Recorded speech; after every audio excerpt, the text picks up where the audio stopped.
Richter শব্দটি এসেছে মার্কিন ভূমিকম্প বিশেষজ্ঞ ও পদার্থবিদ চার্লস রিখটারের নাম থেকে। এই ভদ্রলোক তার সহকর্মী বেনো গুটেনবার্গের সঙ্গে মিলে ১৯৩৫ সালে আবিষ্কার করেছিলেন রিখটার স্কেল। এই যন্ত্রটি কি আপনারা জানেন? এটি দিয়ে ভূমিকম্পের তীব্রতা মাপা হয়। সেই রিখটার স্কেল বলছে আজকে সকালে বাংলাদেশে যে ভূমিকম্প অনুভূত হলো, যার উৎপত্তি স্থল নরসিংদীর মাধবদী, তার মাত্রা ছিল ৫.৫। এই হিসাব মার্কিন ভূতাত্ত্বিক জরিপ সংস্থা ইউএসজিএস এর। যদিও আমাদের আবহাওয়া অধিদপ্তর বলছে ভূমিকম্পের মাত্রা ছিল ৫.৭।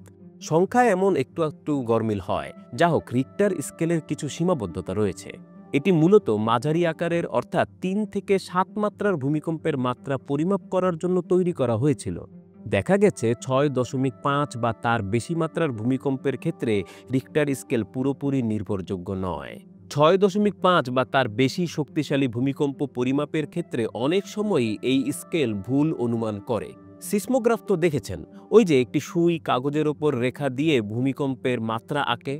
রিক্টার স্কেল একটি নির্দিষ্ট সিসমোগ্রাফের ওপর ভিত্তি করে তৈরি। এটি একটি একক তরঙ্গ প্রশস্ততা পরিমাপের উপর জোর দেয়, বড় ভূমিকম্প পরিমাপে যা ত্রুটিপূর্ণ। রিক্টার স্কেলের নানা সীমাবদ্ধতার কারণেই কিন্তু ৭০-এর দশকে জাপানি ভূমিকম্পবিদ হিরু কানামোরি এবং মার্কিন ভূমিকম্পবিদ Thomas C Hanks moment magnitude scale নামের আরেকটি স্কেল আবিষ্কার করেন।